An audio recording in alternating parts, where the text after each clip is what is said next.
Doubt is a funny thing. On the one hand, it is a good tool for us to take a breath, embrace stillness, and think, are we doing the right thing?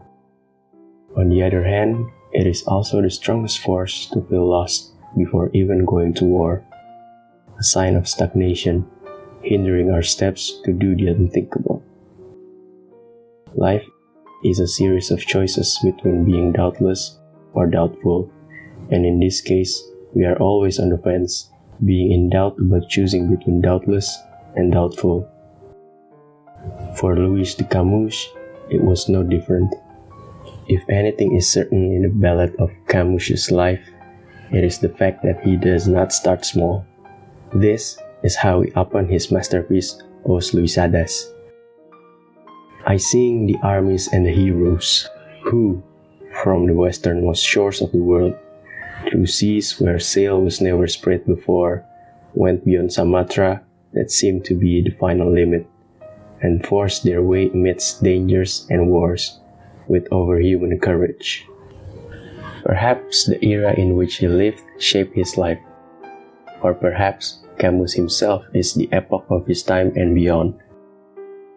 Camus is thought to have been born between 1524 and 1525, at a time when his country, Portugal, was in its prime and was undergoing a massive expansion eastward. In 1553, King John III granted Camus pardon after the poet and playwright got involved in a street brawl. Little did he know that this journey would shape his overall view on life. He was sent to India and was said to have met with bad luck.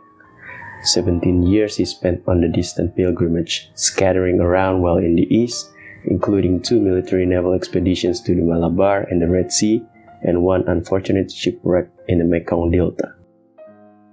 Just like any other Portuguese who have been sent abroad, Camus's life was far from easy. His fortune was always hanging in the balance. And doubt plays an important role when life gives you a bitter taste constantly. When adversity strikes and the light at the end of the tunnels feels dimmer, doubt is sure to come, almost inherently. When all is lost, doubt is the best way to step back and raise the white flag. Camus boldly thought otherwise. In his 17 years of journey, Camus has always been on the fence, struggling with the choice of being doubtful or to fight it. But in the end, he chose to win over his doubt.